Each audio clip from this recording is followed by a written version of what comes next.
The first questions are retrospective. So, when you were starting the project, what was your biggest concern? Well, I'll start with that one. Yes. So my biggest concern was that Missouri and Illinois are completely different states, and I thought that might be a struggle. But I can tell you that working with IDOT, you know, we came together at the very beginning and talked about how are we going to make this work, and it was great. They were great teammates and camaraderie, and you know, we had a goal to get the project done. So my biggest concern was that it was going to be a battle all the way, and it ended up not being that. So. Greg, this one may come back to you too. What did you think were the areas or risk that would most likely impact the schedule? Well, right off the bat, we talked about risk, and railroads and utilities were the two things that we came up with the highest risk. And Randy, you were very involved with that. Yeah, flooding naturally when you're working on a major river bridge like that, flooding has a huge impact on your schedule, and it's a lot of unknowns. You don't know what durations, if it's going to hit in critical times and when it's going to hit, so that can substantially alter the schedule. And even now we have, you know, not only just flooding but also low water too, which actually ended up being a problem as well. So a lot of people think of flooding, but they don't think about the low water issues too, about getting barges into certain areas. I mean, we started off for the first 3 months in flood stage, so. Yeah. You guys were And this one can Yeah, probably be we for kept any of ourselves you. busy reorganizing the office for 3 months, right? Yeah, Putting together cubicle walls. we did. We got pretty good at Yeah, we were. Kids in taking, the office putting up now are and trying to tearing figure out, down like, oh, I got cubicles. this. When did the reality of what you were working on really sink in? Probably when we're a couple hundred feet above water. You're climbing 20 stories of each day or whatever, you know, and you get a great outlook over the city.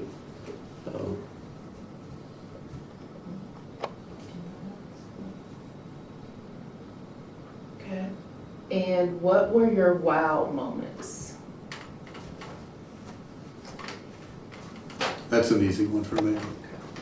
When it first started, because I got down there before we started the bridge, so we didn't have much of an inspection team.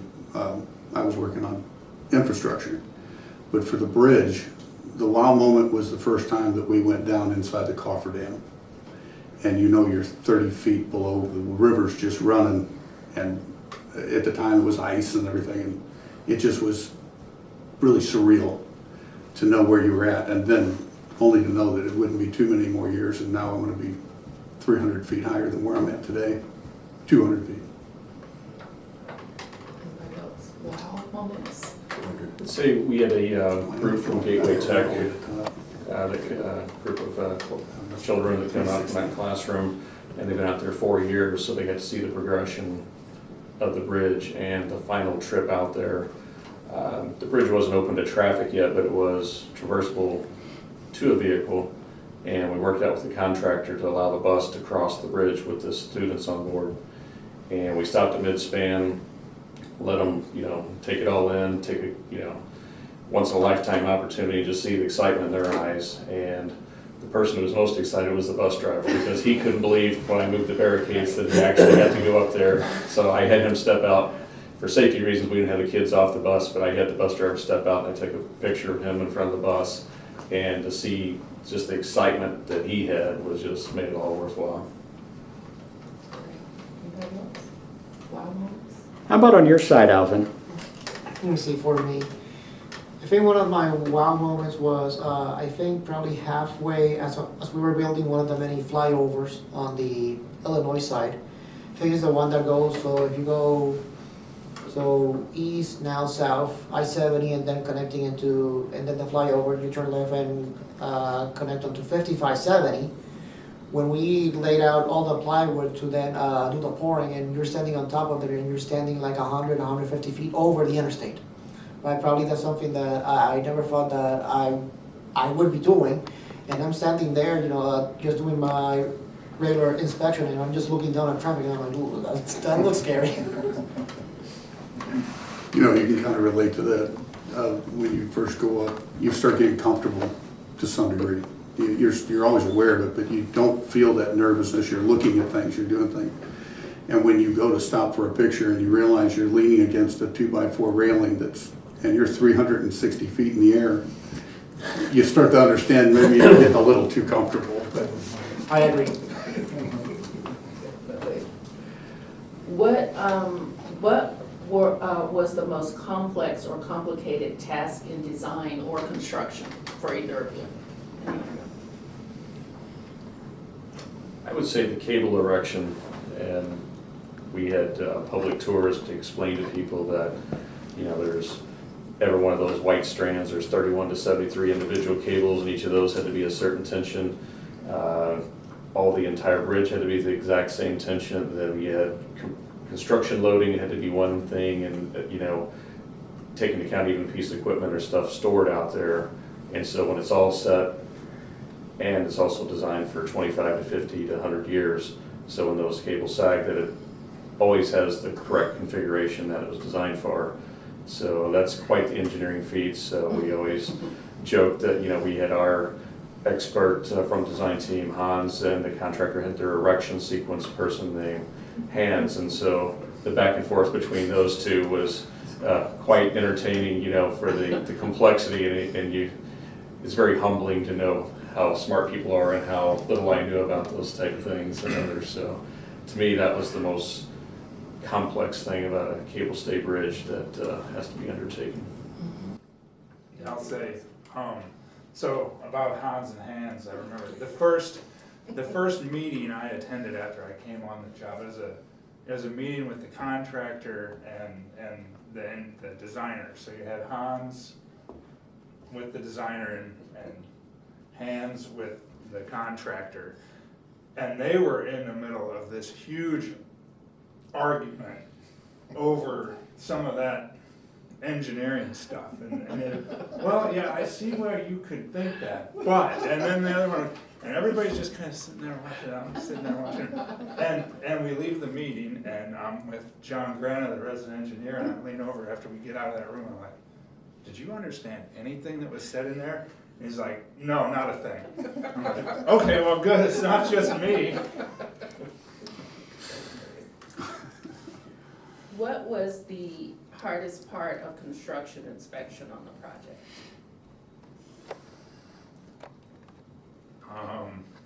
43 hour long pours. I You were Yeah. on vacation. Yeah. We had, the first pour was supposed to be done in like 20 hours or something like that. They didn't realize how hard it was to, because they had the pumps set up on the bank, and they would run slick lines all the way out to the cofferdam, and then they had articulating arms that, you know, put it down into the inside the casing or whatever. And the first seal pour was 4,300 yards, I think. I mix those numbers up. Greg, Sounds you know about the right. numbers, right? no, it was about But yeah, they anticipated it was going to take 20 hours to get it done. So Chris was on vacation, and Mike came out to help us. And, well, I'll take the first 12 hours, you take the 12 hours, and I'll come back in the morning in case they go over a little bit. And we ended up, 4 shifts to get this whole thing poured out, and realized the rest of the job is going to go this way. I would say, I don't know if it was the most challenging thing, but just not everybody could do it because it was a physically demanding job. Oh yeah. Like you said, climbing towers, yeah, when we were doing the tower legs, Chris and I would go 4 times a day, Yeah. up and down the tower legs. It was Several always- hundred feet eventually, but I call it my fitness program. You were in great shape because of it. You remember when people come out to take tours, and you guide them, and you realize they're not used to climbing this all the time. So you go up 75 feet. I was always go up 75 feet, and I could stop, and I would sit there and talk about the bridge while they're all catching their breath, and then then we're gonna go up the next, and we do that all the way up. And then when I finished that job, I came to work at the district office. About a month, I go up to the 3rd floor, and I'm out of breath because I'm out of shape now. So I can tell you that we were at the top of the Met building one time, and it's 40 floors, and I was looking out the window, looking down, I'm like, the river bridge is about that high. We climbed the ladder all the way to the top of the Met building. Basically, that's what you guys were doing every day, so I'm like, whew, you know, Wasn't way it's better a lot of shape work. then. And we did feel the pain of both Chris's as they did that inspection every day because there was a routing issue one day that they needed some assistance with a call and what to do.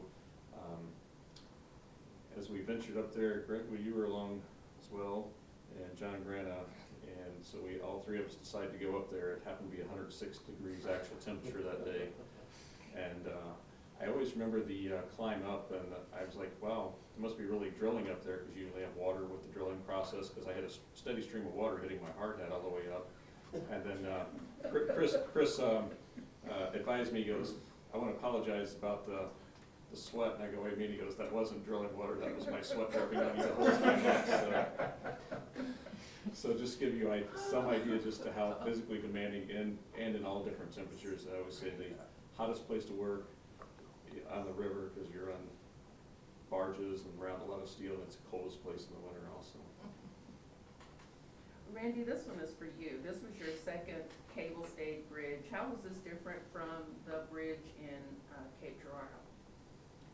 Well, it's night and day in a certain aspect. The first cable stay bridge, we had a lot of problems with our initial contractor, and we had to terminate them partially through the project.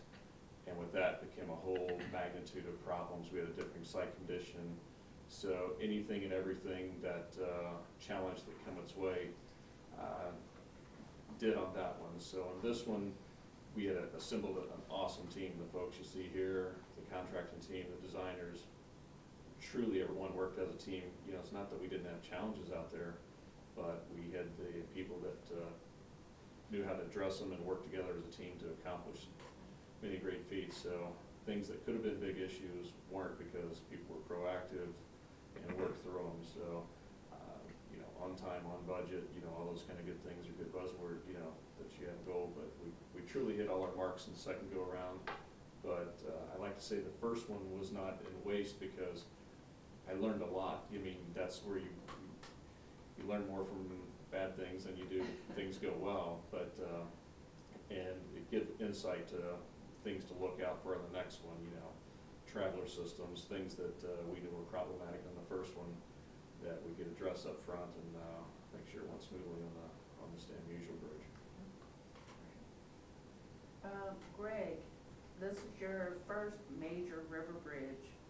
Was the eastbound I-64 bridge over the Missouri River, which is not the westbound No. span. Now the westbound span. How was this construction different from that bridge? Well, that project, I was 3 years into MoDOT, so when I took over as that, the Boone Bridge, and that was challenging, but I had a really good team then, you know, and I think that helped me think a lot about how do you get things done and help, you know, and like Randy said, it's really the team, right? I mean, it was from the day one, it was, you know, between us and IDOT and the Federal Highway. Not only that, the contractors and the engineers, the designers, they all had a goal. It was never, when things went, you know, when things started, we started having issues, it wasn't a pointing a finger like, oh, that's your problem. It was, how do we solve this together? And that was amazing on this project. You know, the whole team and MoDOT's team, everybody that worked together on this, really happy. Alvin, what was it like to work on the Illinois side as an inspector?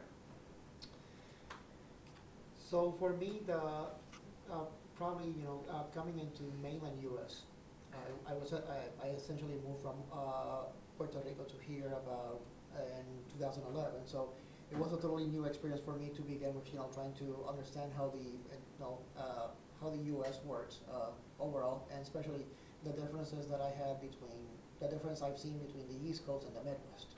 So that was one of the main things that I had to first adapt. In respect to Illinois, for me, when I was doing the inspection, it was more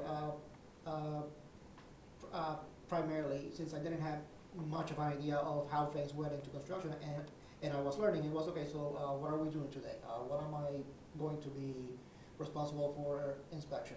And that could be from concrete pour, that could be from checking riprap. I had one of the tasks that I always remember I always carried 2 sledgehammers. I always carried 2 sledgehammers. And the reason is I was essentially checking every single shear stud. Every single one. So every single day that we were before we do the deck, they weld the shear studs, and I had to essentially check every single one. And that was probably one of the most challenging things from a physical standpoint as well, because you really you're just with a 12-pound sledgehammer, you're just hitting one, and then after every 30 or so, you really have to hit one until you bend it. And then if you break it, it's like, well, it broke. You gotta redo it, right? So it was it was a very interesting project for me to begin with. I learned a lot, of course, from that experience. It also taught me that definitely construction, the world of construction, while I appreciate it, might not be my thing. I might be more into design more than anything else. Because there are a lot of things that you learn in construction for sure. One thing that I do take from working in construction now as a designer, as a project manager, I can understand better what a inspector needs from me, right? As a designer, before I put it on paper, hey, does it make sense, right? Because it's one thing to put it on paper. It's like, wait, it looks pretty. How do you expect me to build it? Let's talk about the efforts to include DBEs and minority workers on the project. Why was this an important element for this project? That can be Greg, April, Randy, any of you who want to speak to that. April, answer that one. Well, the community, there was a outcry from the community to make sure that inclusion was at the forefront of the project. So, especially with the workforce diversity, which, in my opinion, I think the project exceeded far above what any other project I've seen in a while in MoDOT. So I think that was, the workforce diversity was very crucial and important.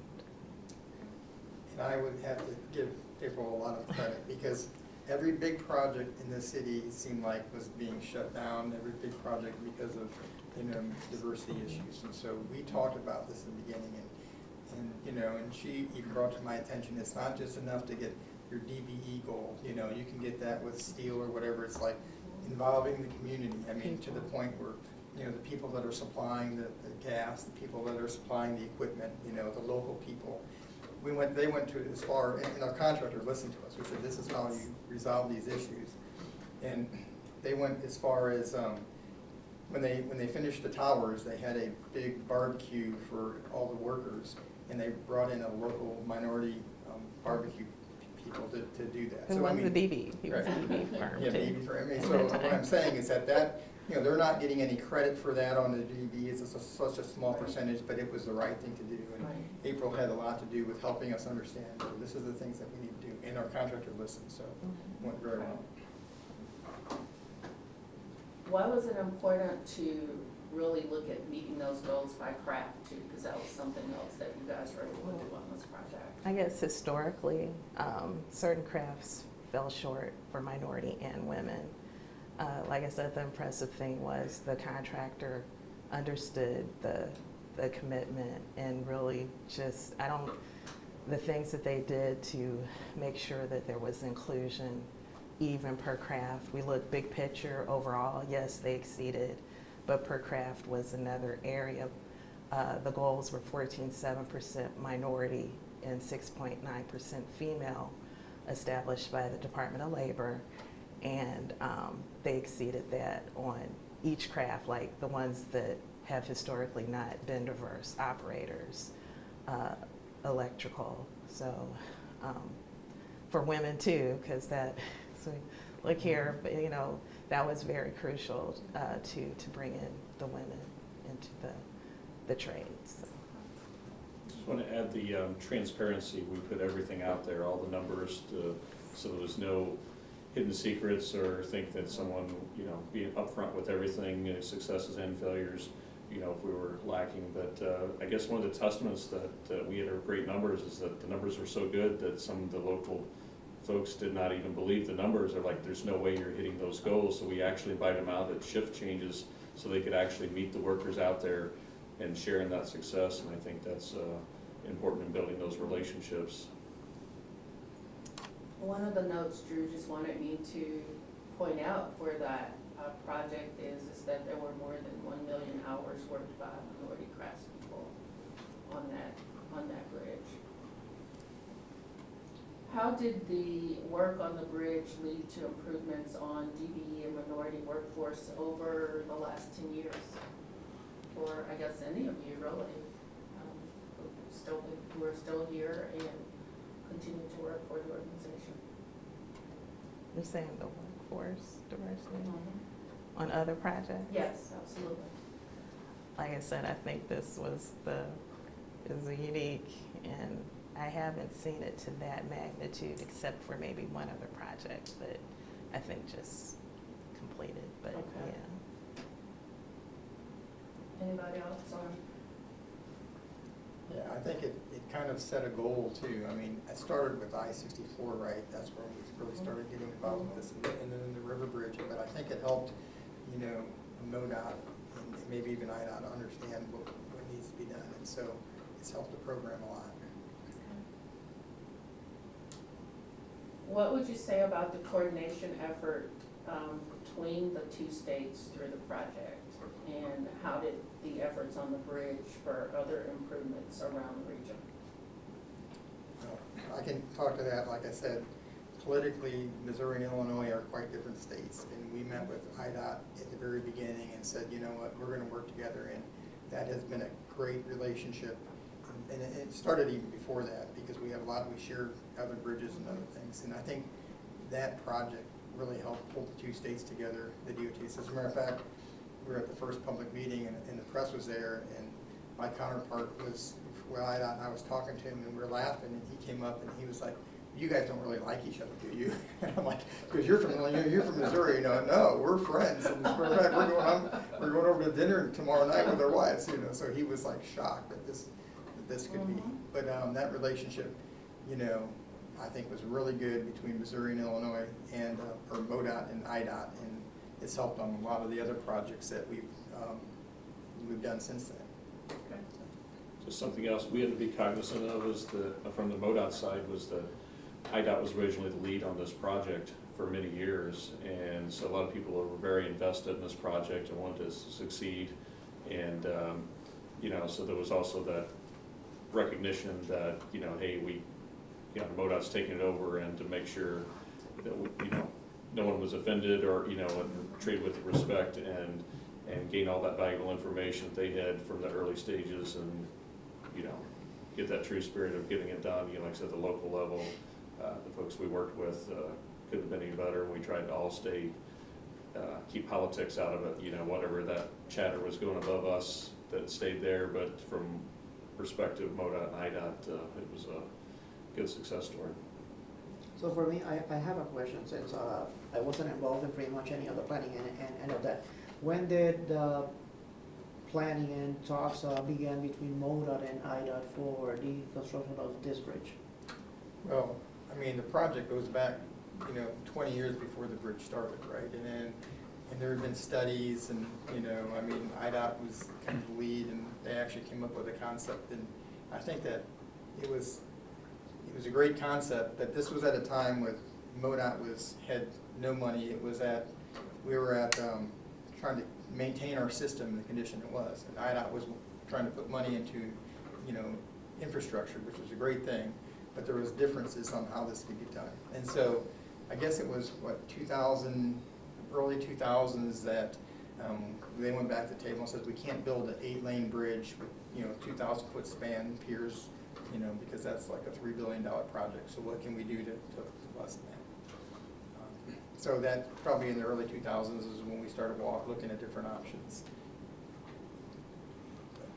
I remember doing a presentation about the project as we were kind of wrapping up. I don't know what group it was, but I talked about that very thing, like the start, I think like 93 or something like that was when discussions started. I'm like, for reference, I was in 7th grade at the time. Way back.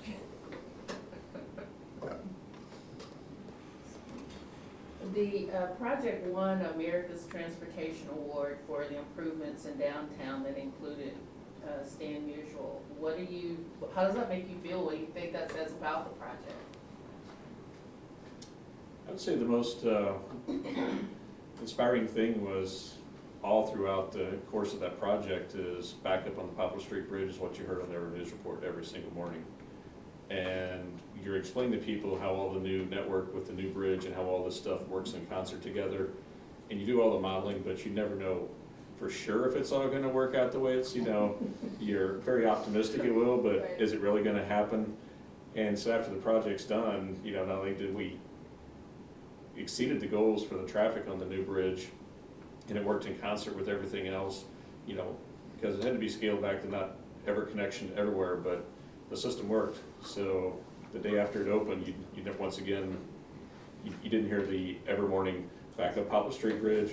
That was just a commonplace term that was, you could have a recording of it. It was just every single morning, and that essentially went away with some other improvements there, so that we achieved the mission there. I think the other thing that a lot of people don't even realize, though, is this bridge was built that there could be a companion bridge right next to it, because the original was 8-lane bridge. So we designed this bridge so you could build a companion bridge right next to it and remove very little other structure, just some pavement on the Missouri side. But it was designed to be able to handle that and make the connections from, I-70, I-44 from the opposite direction. So that's still out there when the need is ready to go. It's been kind of designed into the project. Well, that's a great place to ask the final question, and that is, so we're here to talk about it because it's been 10 years. So just what do you think when you realize it actually has been a decade, guys? It's a good question. After that bridge was built, Chris and I stayed for a little while longer working on Park of the Highway, and it's still 2 years after we got done down there. You still couldn't help but look at it. The lights would be on it. It'd be at nighttime. I mean, it was just still something so much bigger than anything we've done. And I know that every year when we go down to different family, still to this day, it feels like it was yesterday. It just doesn't seem like it's been that long, but you still can't help but, be tickled that you had the opportunity. It was kind of it was a real treat for us to be able to do that kind of thing. My oldest son was born while we were working on the bridge for that first year there. And still today, though, whenever so he got to go out, when he was 2 or 3 years old and walk the whole thing, and we had great pictures of that. But still today, my kids don't know the actual name of the bridge; they just call it Daddy's Bridge.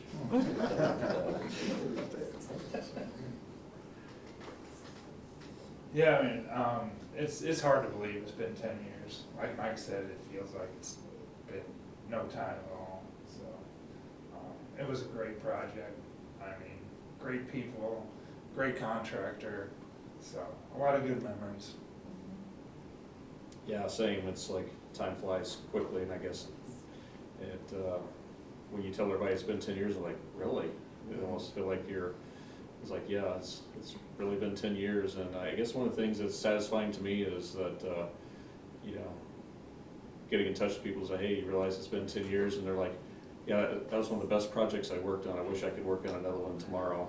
So that's a good feeling to know that people had that pride and that it was just, and good feelings about a project. It wasn't like, oh yeah, I'm glad it's over type thing on some projects that, but it's something, when you see that on the newscast or whatever in the skyline in the background, different things, you get a sense of pride that, a group of people never worked together, those in the room, and a lot more people, that all come together to contribute their part to make it reality. I would say that, it's really an iconic structure. It's really great to be a part of that, and it's such a success. And while we were working on this, the consultant brought by some people that were working on another project in the other state, and they couldn't believe our core team meetings, that we were all sitting around the table talking cordially. He said, the other big projects going on, they're slamming their fists, they're yelling. I mean, this was really unique, the way this went together, and everybody really helped each other. And so, I mean, and our team just helped facilitate that, and so that was great. It's just a great project, probably, like I said, the most fun project I've ever worked on in my career. Yeah, I feel much older now, but I remember, I think it was Greg or Randy, somebody turned 50 on the project, and now I just turned 50, and I used to be like, wow, so, it just, was it Greg, no, maybe not, somebody had a birth, okay, someone, but, I'm sorry, the age thing, but it just shows time flies by quickly, and it's an honor to be on the project, so. Time flies for sure, and when you look 10 years of, we all think, okay, so 10 years ago, where were we, right? Where were we working on, where we were in our lives? I just came here, and all of a sudden that year that I was in construction, I passed the PE. That was one thing that I had positive that year. I also got married on top of that. This was all in 2013. But yeah, when I look at where I was and where I'm now, and all that I've learned, all as an engineer, how I've grown, as a person, how I've grown on the personal side, all the connections that I've been able to make here in St. Louis, and even though I didn't work on the Missouri side, I was on the Illinois side. There's still a lot of things that I learned on the Illinois side, and now on the Missouri side, it looks like I think at some point, I think it's in 2028, there is a bridge rehab on that one, and I'll be working on it. So.